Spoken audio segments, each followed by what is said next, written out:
Hi, my name is Usher Komugisha from Kampala, Uganda. That's in East Africa. Kati imagine, bakso simple kaga. So it means that you work 20 days. So if you divide that, you are paid $1 per day. That's how much you are paid. That's how much value you have. What is 30,000 in dollars? You earn $8 a day. Wow, look at you. I'm sorry, but you have to change that.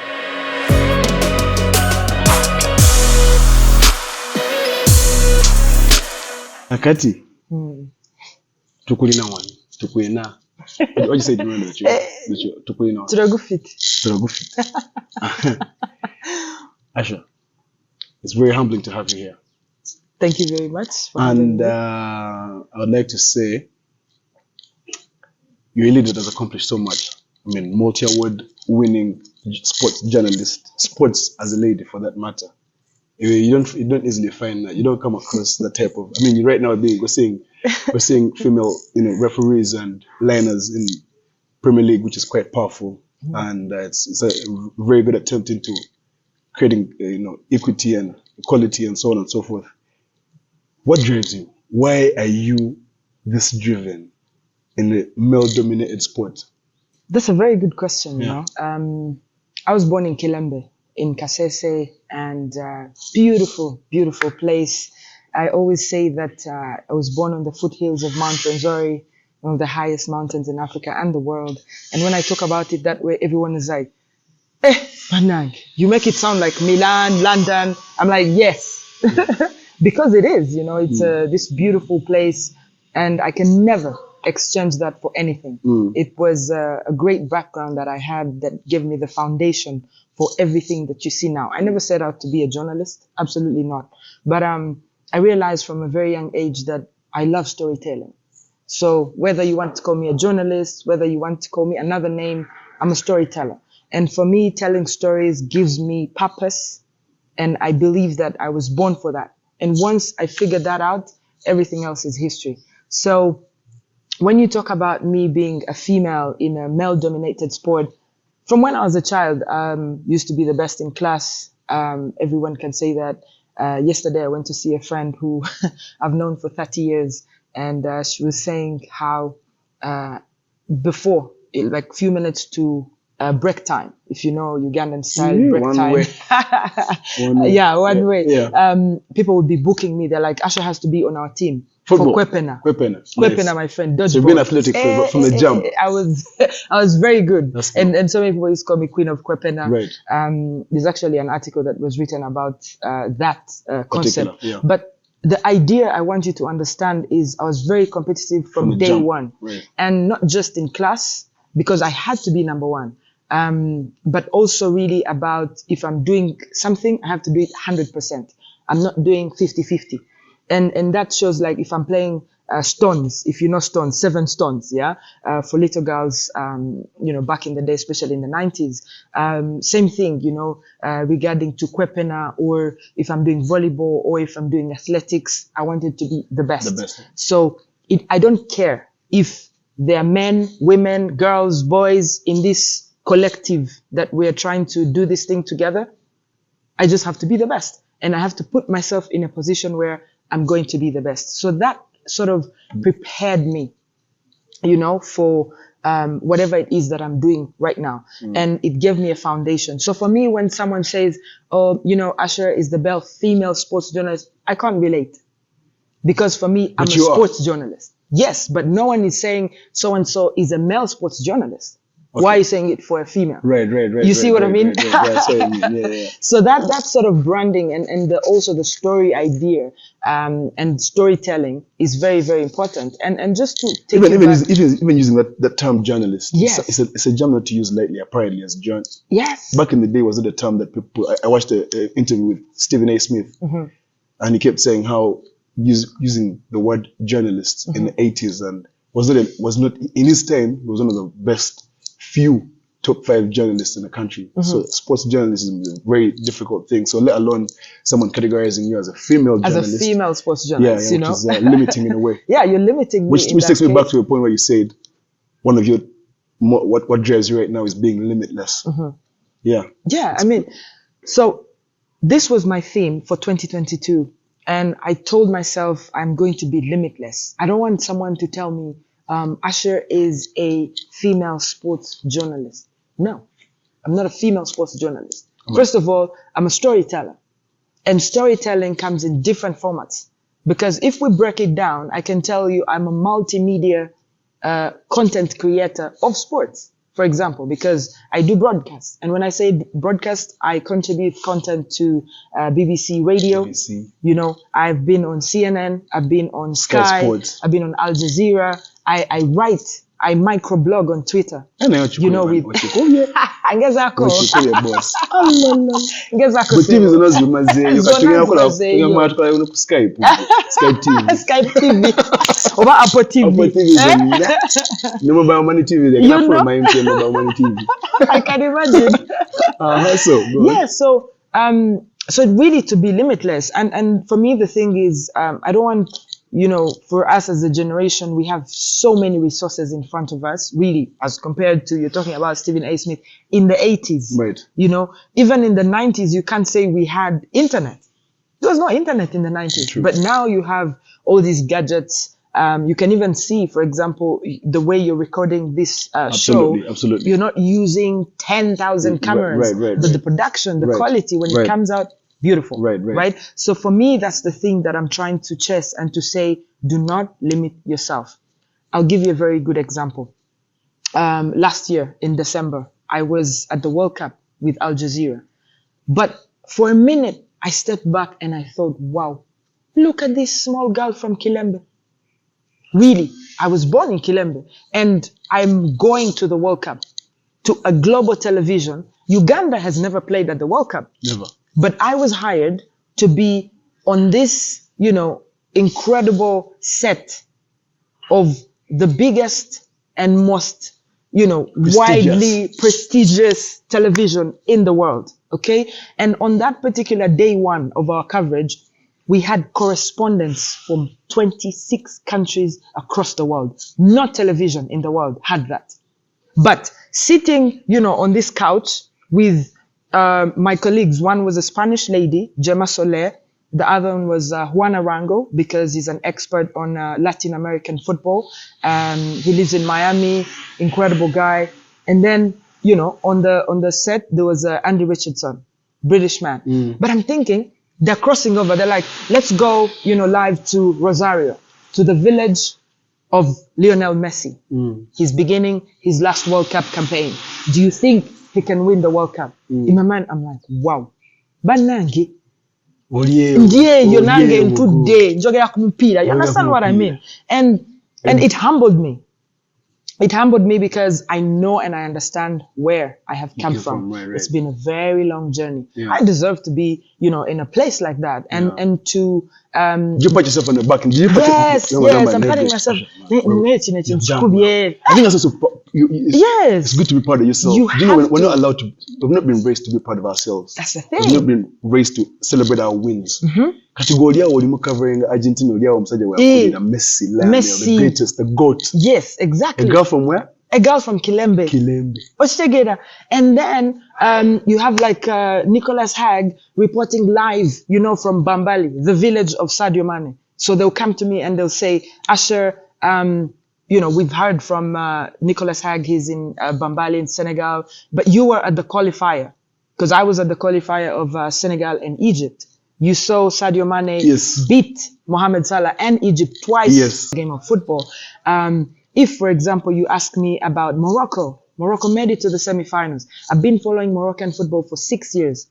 For me, not a surprise that they went to the semifinals. So when I break down all of that. I love how you broke down Morocco and whatnot. You see? So, but I know because I've been there. Twitter. You see what I mean? And I know the inside stories. I know the people. So when I talk about things like that, for me, that's deep. And that's my purpose. That's my storytelling purpose that I was telling you. And for me, it's very important because I have a platform on all of these big televisions to represent Africa. Because so many people will say, blah, blah, blah. Because sometimes people think, you know, Africa is about elephants, lions, there's nothing else happening there, But we have a beautiful country. We have, good culture. We have history. We have good food. We have good human beings. Yes. People who actually care about each other. Right, right. And for me, I think those are things that I have to reflect, when I talk about football. So for me, it's deep. It's not just 4-4-2 formation against 3-5-2. It's more than. No, it's bigger than that. It's bigger than that. It's bigger than that what because drives it is much bigger. Yes, exactly. How does this make sense to someone that is not even sports related? To someone who's not a sports journalist, what do they glean from your story? What do they take? That's a good question. When I do my storytelling, I call it color, or we call it color. It's color journalism. For me, I bring a human interest to the storytelling that I do. So it's not just basic. Like I said, How do they take a story from Asha? Yes, exactly. You just have, for example, if you see my timeline, for example, I was talking about the mothers of the Moroccan players and how the Federation of Morocco literally helped the coach, because the coach told the Federation, we must have family members of the team coming to the World Cup. That's powerful. Yes. Emotionally, that's yes, crazy. Emotionally, because they're away that's from home. That's why I think his mom, Hakimi's mom, was always right next. Yes, right next to him, you know. Yeah. And the Federation had to pay. That's for their accommodation at the Windham Hotel. And I went there to meet them and to see these people, see them having breakfast with the players. So that was deep. So even if you don't care about football, if you see this mother's love, these are women. Hakimi's mom used to clean. Yes, she was a cleaner. Right. And look at look at her. The man is now. She's properly. She's all over the place. The son is in PSG. Yes, what? PSG earning millions of dollars and literally rewarding him. Let me give you another story that I told, and I'm so proud to have told. Walid Regragi's mother, the coach of the Moroccan team, grew up in France. The mother had never left Paris to go and watch him, either as a player or as a coach. For the first time in her entire life, this 50-year-old woman, traveled, to go and support the son. And she saw him living live, making history, beating Portugal, beating Spain. What you have to understand also is that literally they are neighbors, right. And for Morocco to beat, for example, Portugal and Ronaldo, it was incredible because the distance from Madeira, where Cristiano Ronaldo was born, to Casablanca is shorter than from Madeira to Lisbon. What? Yes. So do you see what your reaction there? Yes. Exactly. So when I'm doing storytelling, I kind of connected and I try to connect. It can't just be about history, there's geography. Yes, there's so much that we can celebrate. So that's the uniqueness. It far outweighs just the sport itself. Thank you. So there's a lot you can glean from it that is 100%. Yeah. And in our storytelling, exactly what you're trying to do, that's important. We must tell our own stories by us because we have context on how we live. And our generation must do that. And I'm so happy that you're doing that. Thank you. I find it incredible because even Stephen A. Smith they asked him about being a sports journalist and if that's a box. And the guy is like, I'm not what I do. Because if you categorize yourself, because from what you explained, geography, motherhood, parenting, what does it mean to be involved in your kids' lives? Someone calling you a sports journalist, it's what you do. It's not who you are. Yes. You're a lady who is just genuinely interested in change and inspiring and impact and whatnot. That also does. That I also do. Yes. Kati, let me give you context about myself that I think other people can also maybe learn from. One day I woke up and I said, why do I dress the way I dress? Because I would go to press conferences, I'm in jeans, I'm in a t-shirt, and that's how sports journalists dress. I said, no. Katuchusemu wano. And I found out on Instagram that there was a lady who was, a designer, wrote to her and I said, can you be my designer? And she said 100%. So I told her my vision, what I'm trying to do. I'm a sports journalist, but we're going to change this even just from the way I dress. So if I'm going to a tournament, I know that, let's say the Basketball Africa League is coming up March, April, May. But I tell her, Are you going to cover that? yes. No time, Peter. I'm One commentating. time inviting. Jangu.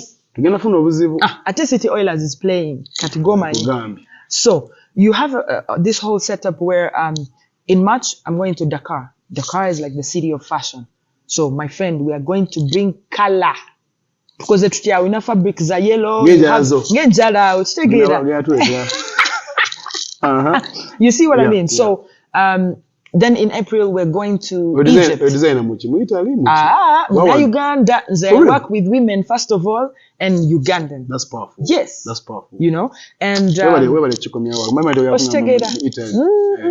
Waka. Yeah. And she's very good. She actually made this dress. Nice, it's very elegant. So that's what I tried to do. This is now from a fashion point of view. So I decided to change the way I look and to control the conversation. Like, I'm going to do this interview. What color can I wear? What sort of message am I trying to send out there? Yes. Powerful. And when, for example, as on Al Jazeera, even during the Basketball Africa League, I wear African, like African prints, but also African design is not limited to African fabrics. When there's more to African fashion than everything. We can have more away from that. And then even things like, I love travel. You know, so when I go to tournaments, of course, there are countries I would never have gone to if I was not doing what I do. But when I go there, I want to experience the food. I want to know the people. For example, I just came back from Algeria during the Chan, and I was in a city called Oran. And this Oran, we found this very little restaurant owned by an Algerian, but it has inspiration from Senegal and Niger.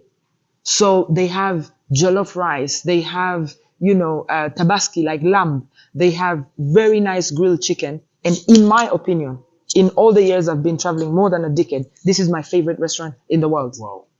Very small restaurant, nothing fancy about it, but it just gave me a good soul and a good spirit. And for me, that's why I'm saying when you say I'm a sports journalist, you're limiting me because I'm a storyteller. You're a storyteller. Because when I did a reel on Instagram about the restaurant, and people starting to ask me, oh my God, Algerians who live in Canada, in Belgium, in France, they were like, Asha, we're going, to Algeria in the summer, and we're definitely going to Oran. Right. Do you see? That's powerful. That's powerful because you never know who exactly you are, reaching out to and inspiring just from something small. So when you say that I'm a sports journalist and you're only talking to me about Arsenal, Liverpool, Man City, you're boxing me. It shuts people out, especially it shuts people out before even they get the chance to actually get to know you. Exactly. And so that's incredibly powerful. That it strikes me as you're a person that definitely knows why you're doing what you're doing. You have to tell us. And it is something that I'd want you to explain why it's important to know why you're doing what you're doing. Regardless of what you're sports or when a business, a kiosk, or what you're selling, you have a salon, or you have whatever you have. Why is it important to know what you're doing? Because most of us just go with vibes. You're going to try vibes. You have vibes. Yes. So why is it important to know? Because I feel like you're a chick who knows, you're a lady who has an end in mind. You're driven. I think you're driven. You say you're very strong on women empowerment. You're very strong on storytelling. Why is it important to have that backbone? So I realized sometime that there are so many people in Uganda, especially in Uganda, who they just go to work. Kati omuntu ali awo mbu just and I'm like, what do you mean? So you don't like what you do? I'm sorry, what? So how do you even wake up in the morning? Because for me, I think I was commentating last year in Cairo, and I was interviewing someone, and it actually hit me. I was like, I can't believe this is work. Like, I'm actually paid to just do something you love. Interview someone. Like to get on a plane. Like I get on a plane. I am paid to give an opinion. Like my opinion is actually both. Valid. Right. Can you imagine that? Right. But to someone, who's let's say who owns a saloon, who has a fashion, store. Who's a 9 to 5. Yes, 9 to 5. The question is, why exactly are you doing what you're doing? If you don't like it, you need to look internally. But also someone will say, how am I going to pay my bills? That's the point. Internal look or Jimmy? Internal look or jeta, you must. But let me give you context, yeah? And someone will say, no, you're being bougie. But let me explain it. Let me break it down Internal for look you. It's in Yangu, but you must do it. True. Katola ba mu Uganda. Let me tell you, we have the most beautiful country in the world. True. And people don't understand that they need, sorry to say, to separate whatever challenge we have as a country. For example, we have potholes in Kampala, blah, blah, blah. Separate, we know, the fact that we have a beautiful country. Let me explain. I was in Algeria. It was winter. 3 degrees. You wake up. Yes, the sun is outside, but it's cold. You need to wear jackets. You know, someone will say, what do you mean Algeria? Like, is it like Europe? Yes, it's colder in Algeria than in Spain. Wow. Can you imagine that? But here's the thing. In Uganda, we have good weather. But because we have good weather, big problem. We're comfortable. In Uganda, it's one of the countries with the cheapest food ever. No musiru alia. Oshitegera omuntu agamba nti njale numa. Wachi sikubira simu nga okozo otya. Kanti chekao kufence. You see what I mean? But the idea is, now when you look at what the country has, what do you have, what do you want, figure out a gap and fix it. A gap. You must find that gap. Because that's how businesses operate. If you're an entrepreneur, you must find a gap. And then that need has to be met. Then you try to meet it. It's not easy. It's not easy. But you must have that cliche and you must be bold. People are not bold. In the face yes. of rejection.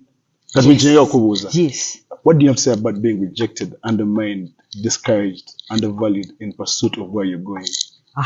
Good question. Let me first tell you, Odio muntu akola 9 to 5. Kati imagine, bakso semtwalo nkaga, right? 600K per month. You work Monday to Friday. Sija chisu santi Saturday. Tugambe Monday to Friday. So it means that you work 20 days, right? 20 days per month. Yeah? So if you divide that, it means that you are paid emitwale satu per day. Emitwale satu per day. That's how much you are paid. That's how much value you have. Emitwalo satu. Or government job or 2 days. Or 2 days. Or in a degree. You take that badge. I work in ministry of now. I work in ministry of blah blah blah. Or I work whichever. Or emitwalo nkaga. Emitwale satu per day is your work. And how much? Some of that video is exactly. But also, what is $30,000 in dollars? You earn $8 a day. Wow, look at you. I'm sorry, but you have to change that. You must, if you're going through it now, you must have a plan of coming out of this thing. Embrace it now. Yes. Work towards. Okole and have a plan. Have an actual plan. Follow up with the plan. Nothing is easy. It's not easy. Nothing is easy. Not easy. But come out of that thing. Admit. Yes. At the very least, admit into what is wrong. Yes. Nkozentia or kugenda to the next level. All of us had humble beginnings. Yeah. You know, I know that when I was starting out, I think I was paid per article maybe 12,000 or 10,000 Ugandan shillings. Yeah. Yeah. But you kept pushing. You have to push. You must push. You must have a big picture. The process is also necessary. When you put more process. When you say trust the process, people think trust the but look at where Arsenal is now. That's true. And that was a long vision. Yeah. We're talking 20 years. Yeah. Or Arua. That side, but airport, fantastic. Anyway, when you talk about information, for me, this is very important. And so it's like if you're talking to someone, it's important to know what you must know. Even if you have a shop, you have to know what you're selling. Yes, you must know what you're selling. And when you talk about a shop, if for example in my shop, I need to know this is cooking oil, this is olive oil, this is sunseed, maybe it is pumpkin seeds or whatever. You must know exactly what you're doing. If you're a waiter in a bar, you must know your gins, you must know your whiskeys, you must know your wine. You understand? You must be passionate about that thing that you're doing, right? You must know that customer service is paramount. Yes, because it's paramount. Okujja mu dduuka yate n'ondaga kuweerere. Sigenda kuddancha. You're short-sighted to think that I will obeera nga nnyambye to come to your shop. Exactly. Look at something we struggle with in our country. Yes. Look at, for example, Kampala. If women want to do their hair, they know. When the minute they go downtown, Tugamenti Ogenze Gazaland, these women are waiting for you. Noba gamba nyabo sister jangu tukole kumviri bichi every zonna tuzina gwe choyagala oja tugamba tugenda kukolako 2 hours tuli abantu basatu, we're going to work on you, and then you see that these are people who really actually love what they're doing. When you go, and they'll do exactly as they've promised. You just walk through all those buildings, you go and do your hair, and no vayongola bikabulungi no gamba banangi. Next time, I'm coming back for you to do my hair. Now, those women, they understand exactly what they want. They've mastered the art. And, you can see that they are growing. They start slowly working for someone in a salon. Before you know it, in 2 years, they've put up their own salon. And they're moving. So it's important to love what you do. Yes, so you must love what you do, and you must do it 100%. Don't do 50-50 things. Otherwise, you'll just be like any other ordinary person. You must understand, but also you must read. You must read. You must look for information on YouTube. There's so much information on YouTube that people need to know. I'll tell you one other thing that has made me tick, for example, in my sports journalism, languages. Are you sure you want the answer? Tell me. I speak 18 languages. Say what? Yes, 18 languages. But most of them is because of where I grew up.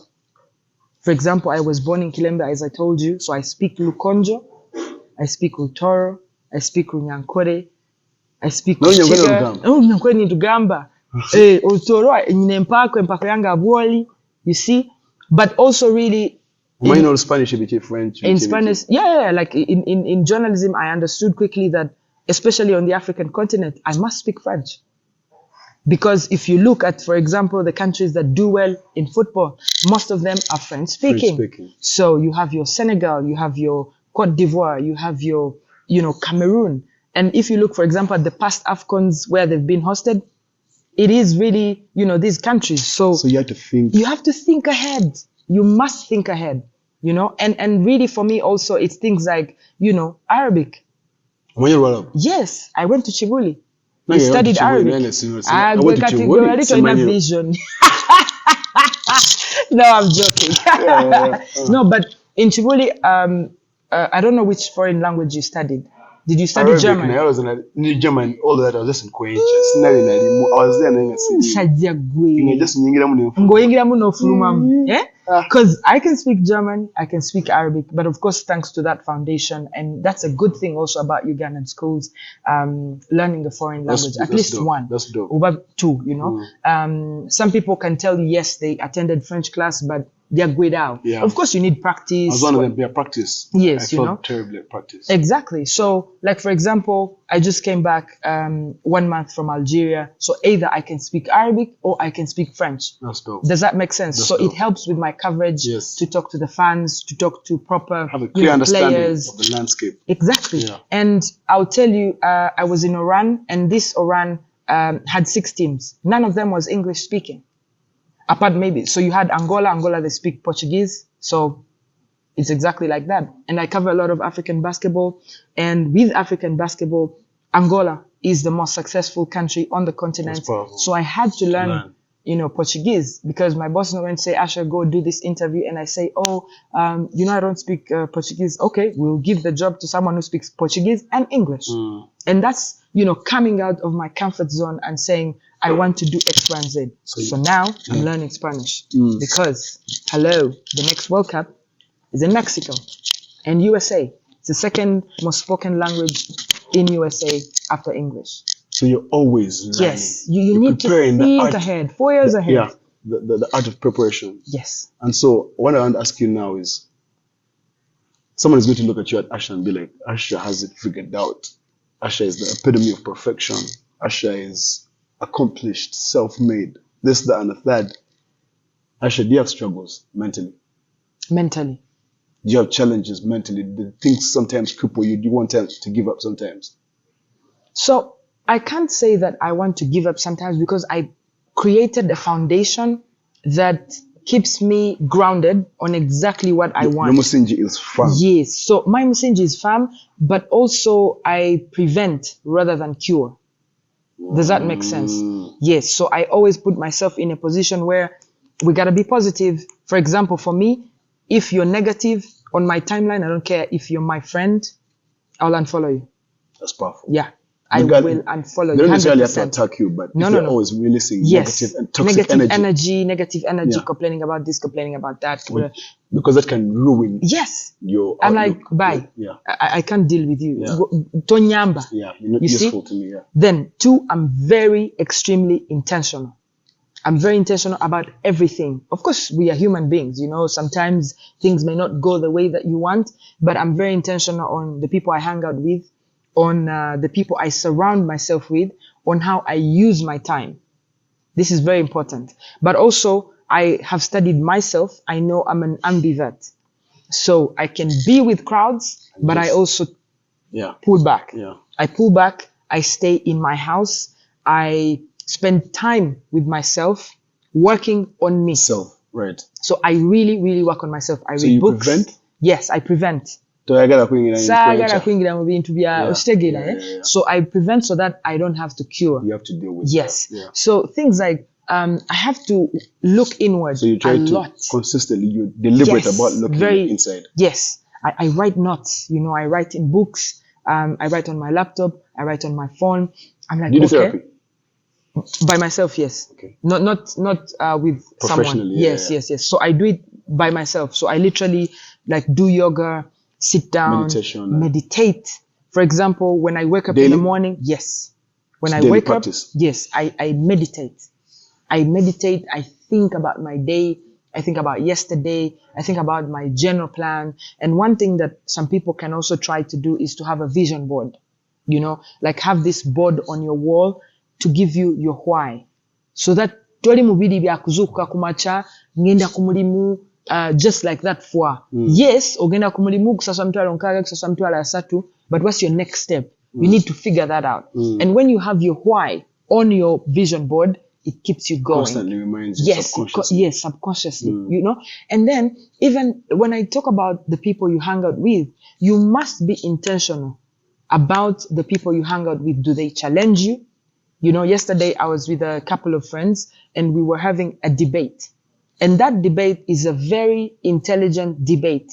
You must present facts. What are the facts? Wow. Sirika and listen. Yes, no nabanyoku Snapchat. You understand? Yeah, because we have to have these conversations and to say, you can't just be someone I call, man, Oriwa. Know the famous Oriwa, Planchi. Ntinda. No. Yes, you can do that. But also, it has its place. Yeah. But also, do you guys read books? Do you talk about, conversations, things that, you talk about life? Right. For example, I've been telling my male friends that they need to have conversations with themselves as men. Right. Because there are people who are not talking. And for some reason, yes, now we're starting to see in Africa a little bit of a high number of, men who are committing suicide. Yes. So they need to have conversations. And sometimes I will see male friends come to me and tell me things, and I'm like, I'm sorry, this is a conversation for your boy. Yeah, not for me. Not for me. Yeah. Of course, I'm going to talk to you. You're my friend. But if you were talking to your men, you would be good. It will be because they will understand you more. Yeah, absolutely. Yes. For you're limited, you understand. Yes, I'm limited. Of what they're going through. It's like a lady walking up to me and telling me about what they're going through. I can never understand. You can't in its entirety. Yes, because I might give an opinion, but I can't understand fully. Exactly. So yeah, that is powerful. So you what I've gleaned from your mental health and how you prepare yourself is prevention is better than cure. It's better than cure. It's as simple as that. And for me, for example, I know that I love color. You can see my fingers, right? And so I'll buy, for example, notebooks. You know, I can even show you my notebooks now. Like, they're very colorful. I love colorful pens. They brighten you up. Yes, they brighten me up. That's powerful. I wear color. Yes, I wear a lot of color. So psychology plays a huge role in what you do. What you do. Yes, 100%. But then I also prepare myself. For example, I mean, colors is part of preparation. Yes, having 100%. In your mind, you're wearing that, psychologically, subconsciously. And then I will tell you that in the beginning, of course, I did not start out to be a journalist. And I mean, when I was 10, no. But I always knew that I wanted to be an author. I wanted to write books. So now, for example, I'm preparing myself, you know, to write these books. And I've already started on one, for example. And the thing for me is I envision before things happen. I don't know if that makes sense to you. Powerful, absolutely. You know, like, for example, maybe a couple of years ago, I said, one day I'll be at the World Cup. That's powerful. So the universe must look has for to align ways. itself. I don't know. So one thing, you know, leads connects to another, leads to another, leads to another. Yeah. And even you subconsciously, you start to align yourself. I'm telling you, you attract that 100% frequency-wise. Yeah. And if I tell you right now that I've never applied for a job, you won't believe it. That's power. Never. That's power. But the universe has to align, and then things happen. It's very powerful. And let's say when I also get the job, and I'm thinking, wow, I'm going to be on Al Jazeera. Wow, I need to be good, huh? I need to be on top of my game. So now I start to prepare mentally. I see myself there. I'm in this outfit. But yes, also how am I talking? If they ask me for 2 minutes, this is what I'm saying. I'm even closing my eyes right now just to imagine. You see what I mean? Yeah. And then that is extremely very powerful, because then, you know, you can see, you know, what you want, and people will start to actually feel it. Off air, you transmit that. You transmit it. Yeah. You must transmit it. Yeah. Off air, you were talking about Haaland and how, you know, what does he see that other people see? Yes. The aura. There's some people. His eyes. Yes. There's some people you always feel. And for me, I always feel that person, for me, is the president of Rwanda. When he enters a room, you feel power. It's different. You feel power. You feel that this person is powerful. It's different. And for me, that is something that you can transform towards what you do. Yeah. So that omuntu akubuza gamba, oze ha banange ebintu byonkola byonna, I'm going to leave them because you're here. And what do you want? What can I do for you? You're like, no, I'm just coming here to chill and catch up. Okay, let's catch up. And then after, they can go back to whatever it is that they're doing. Which I think is a testament to you working on yourself. When you're obsessed with replenishing self, healing self, it now makes you different. Yes. Step into a room as Asha, and all of a sudden the aura is different. Yes. So it's something that you can't even script. It's something you deliver. Like, you have to envision. You become.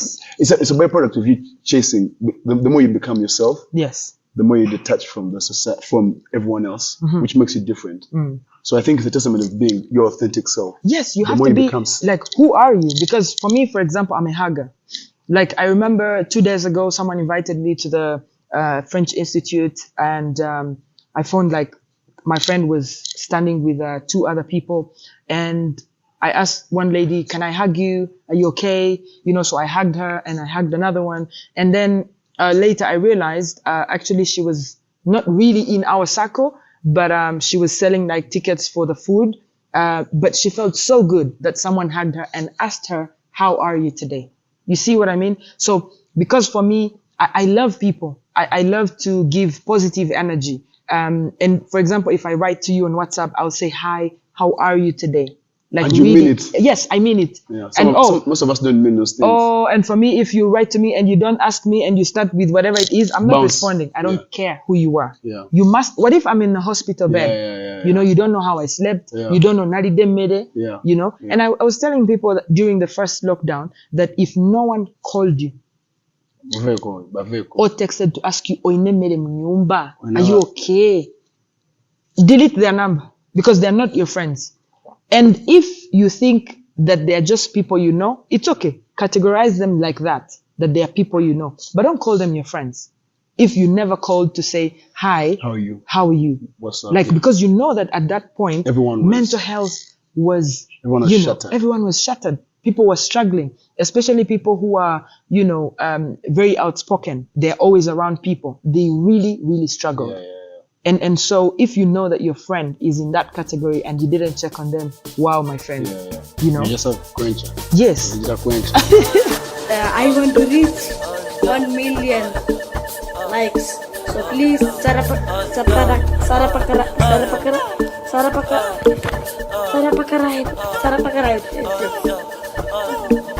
Okay, thank you.